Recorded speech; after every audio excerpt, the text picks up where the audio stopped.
Good afternoon. It looks like you caught us.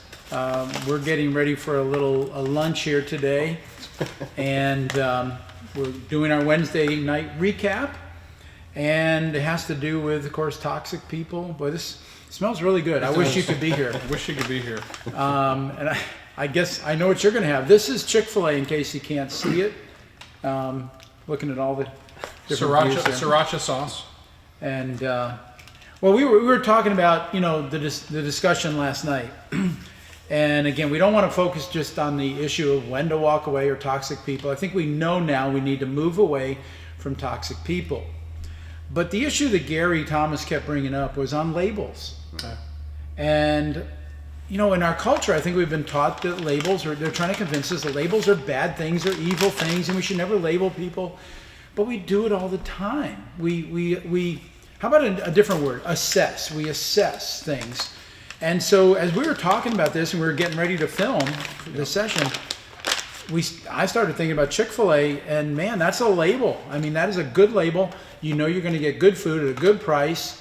The organization runs on Christian values. I mean, that's a good label. We made an assessment. We've been there before. We've tried it multiple times. We know that it's going to come out hot. Consistently. It's going to be consistent.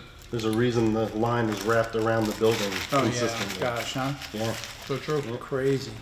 Go ahead and talk. I But I want was to take even a bite. thinking labels like, what about medication? Do you think labels on medication is pretty important?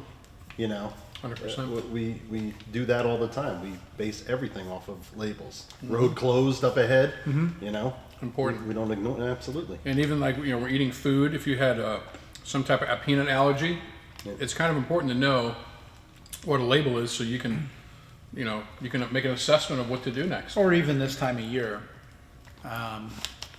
It's cold this week. Next week they're predicting cold.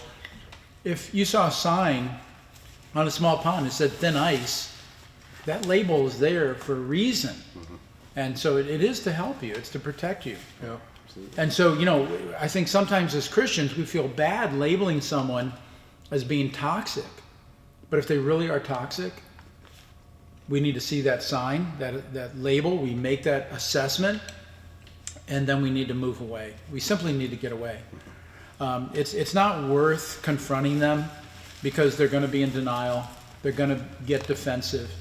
And so I think that was part of what, to me, that's part of what Gary shared last night. And one distinction Gary makes is the difference between labeling and name calling. We're not putting people down. If we're not. Did you just take a fry? Did you steal a fry? Okay, that's fine. It was a little fry. It's a group fry. I hope it is. Because like name calling is all about tearing people down. Mm-hmm. It's about destroying them. Are you accusing me it's of about stealing? eating their fries. Are you accusing me of it's about stealing? stealing. The label fits. It's a label if you're a thief and a French These are pretty fry good. stealer. But when it comes to labeling, though, it's really in order to be obedient to God, to be able to do the things He's called you to do. Mm-hmm. And ultimately, it's about being able to love people. And so, that is a very clear distinction in my mind. And looking at this, we don't have to put down McDonald's. You know what I mean? I don't like McDonald's. I haven't been to a McDonald's in quite a few years. Burger King, haven't been there in a few years. But Chick-fil-A, I'm there.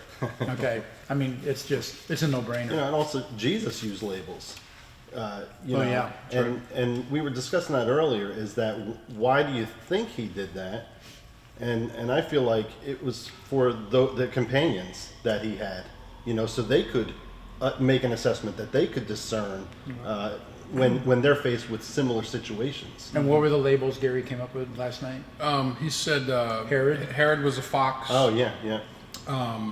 He took the Pharisees were snakes. were snakes. Vipers, Snakes and vipers. whitewashed tombs. Yeah. Judas was a devil. Yeah. Mm-hmm. Yeah. But he also identified people, the centurion, who he said, Jesus said, I haven't seen this kind of faith in all of Israel. Yeah. The Canaanite woman who asked to have her daughter healed calls her a woman of great faith. Persistent faith. Yeah. So, Yeah. labels aren't just about negative things, but Right. they can be about really assessing people, healthy situations you should be in or shouldn't be in.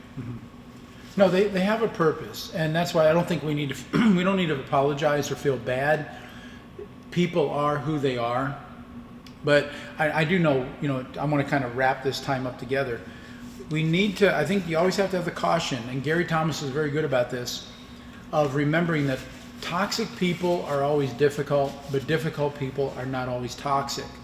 And so if someone has a personality quirk, that doesn't necessarily, they don't have to be labeled as toxic. Yeah. Right. They can just be difficult. Yeah, or slightly annoying. There's all these other phrases we can come up with. But people are people, and we have to accept them where they're at. But someone who's really trying to do you harm, and they truly are toxic, you have to walk away. Yeah. You have to walk away. And that's where being able to assess is so important. Yeah. So I hope you've enjoyed this series.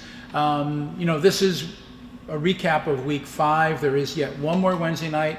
And we feel like Gary has said it all and we've said it all. So we're not going to do another Wednesday night recap on this topic. But that does wrap it up for us. But we will be back. Yeah, we'll be back. And with some other topic, something fun or maybe fewer calories, who knows. But hope you'll look for this again. I don't know if we'll even call it Wednesday night recap. Depends what we're doing. But God bless and have a great rest of the week. Hope to see you in church on Sunday. God bless you.